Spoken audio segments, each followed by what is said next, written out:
গত 3 দিনের টানা বৃষ্টি, সে কারণে এবার জল ছাড়ার সিদ্ধান্ত নিল বাঁকুড়ার কংসাবতীর মুকুটমণিপুর জলাধার কর্তৃপক্ষ। নিম্ন অববাহিকায় বন্যার আশঙ্কা, তবে জল ছাড়া দেখতে পেয়ে খুশি পর্যটকেরা। গত কয়েকদিনের টানা বৃষ্টির কারণে এবার জল ছাড়ার সিদ্ধান্ত নিল বাঁকুড়ার কংসাবতীর মুকুটমণিপুর জলাধার কর্তৃপক্ষ। সোমবার বেলা 11টা নাগাদ কংসাবতী জলাধার থেকে নদীবক্ষে 10,000 কিউসেক জল ছাড়া হয়। বৃষ্টির পরিমাণ দেখে দফায় দফায় জল ছাড়ার পরিমাণ বাড়ানো হবে, এমনটাই দাবি কংসাবতী কর্তৃপক্ষের। কংসাবতী সেচ দপ্তরের মুকুটমণিপুর জলাধারে জল ধারণ ক্ষমতা 434 ফুট। এর মধ্যে দুদিনের টানা বর্ষণে 434.40 ফুট উচ্চতায় জল রয়েছে জলাধারে। আগামী 24 ঘন্টায় আরও বৃষ্টিপাতের সম্ভাবনার কথা মাথায় রেখে আগে ভাগেই জল ছাড়ার সিদ্ধান্ত নিয়েছে কংসাবতী কর্তৃপক্ষ।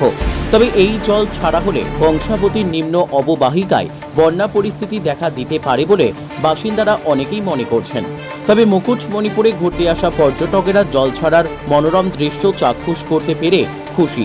সোমবার সকাল থেকেই পর্যটকদের ভিড় জমেছে। ইতিমধ্যেই এলাকায় সতর্কতামূলক প্রচার চালাচ্ছে সেচ কর্তৃপক্ষ। ম্যাডাম, মুকুটমণিপুরে এসেছেন, কেমন লাগছে? ভালো লাগছে।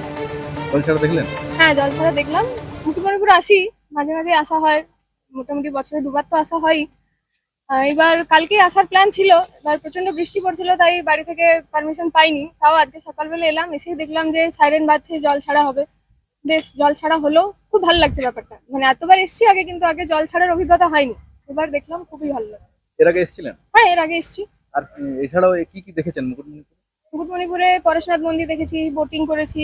আহ বলতে আর সেরকম না, ওই থেকেছি, হয়তো এক রাত থেকেছি, দিয়ে ফিরে গেছি, উইকেন্ডে এসেছি। তো এই বৃষ্টিকে উপেক্ষা করে কি করে আসতে কেন মন গেল? বৃষ্টি হচ্ছে বলেই এলাম, মানে এই বৃষ্টিটার জন্যই এলাম। বৃষ্টি হচ্ছে এই সময়, মানে আসার অনেকদিন থেকে ইচ্ছে ছিল যে বৃষ্টি হবে, এরকম সবাই গাড়ি নিয়ে যাবো একটা, মানে ওটাই ভালো লাগে আর কি। তাই এলাম। আর সামনে বাড়ির কাছেই। কি নাম আর কোথা থেকে আসছেন? আমি তুহিনা ব্যানার্জি আমার নাম, আমি আসছি পুরুলিয়া পুঞ্চা থেকে। দাদা, মুকুটমণিপুরে এসেছেন, কেমন লাগছে? খুব ভালো লাগছে, এখানকার পরিবেশ খুব সুন্দর, কিন্তু ওয়েদারের জন্য একটু অসুবিধা হচ্ছে। ওখানে ছাতা নিয়ে রেনকোট নিয়ে বাইরে বের হতে হচ্ছে, তবু ওর মধ্যে বেরোচ্ছি যেহেতু বেড়াতে এসেছি। তো এই যে নদীতে জল ছাড়া হচ্ছে, এটা কেমন লাগছে? ও জল ছাড়ার দৃশ্যটা খুব সুন্দর, দেখে খুব ভালো লাগছে, খুব আগে সুন্দরী। না, আমি এই প্রথম এসেছি, আমার বন্ধুরা আগে এসেছিল, আসা হয়নি এর আগেবার। এই জল ছাড়া প্রথম দেখছি। এই ড্যামে আমি এই প্রথম দিচ্ছি। এই ড্যামে একটু অনুভূতিটা বলুন। অনুভূতিটা খুব সুন্দর, মানে দৃশ্যটা দেখে মনে হচ্ছে যেন বারবার আবার দেখতে আসবো।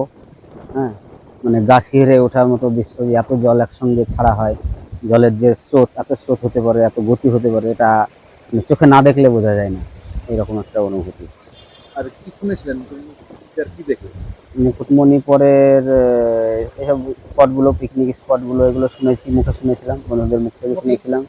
হ্যাঁ, এগুলো দেখলাম। তারপরে ড্যামে বোটিং এর ব্যাপারটা, সেটাও দেখলাম, একটু ঘোরাঘুরি করলাম। নৌকায় ঘোর চেপেছিলেন? হ্যাঁ, নৌকা চেপেছি, নৌকা ঘুরেছি। ফ্যামিলি নিয়ে এসেছেন? না, ফ্যামিলি নিয়ে যাবো, বন্ধু বান্ধব একসঙ্গে এসেছি। কি নাম আপনার, কোথা থেকে আসছেন? আমার নাম তামিজ আহমেদ, আমি এসেছি মুর্শিদাবাদ নবগ্রাম ব্লক।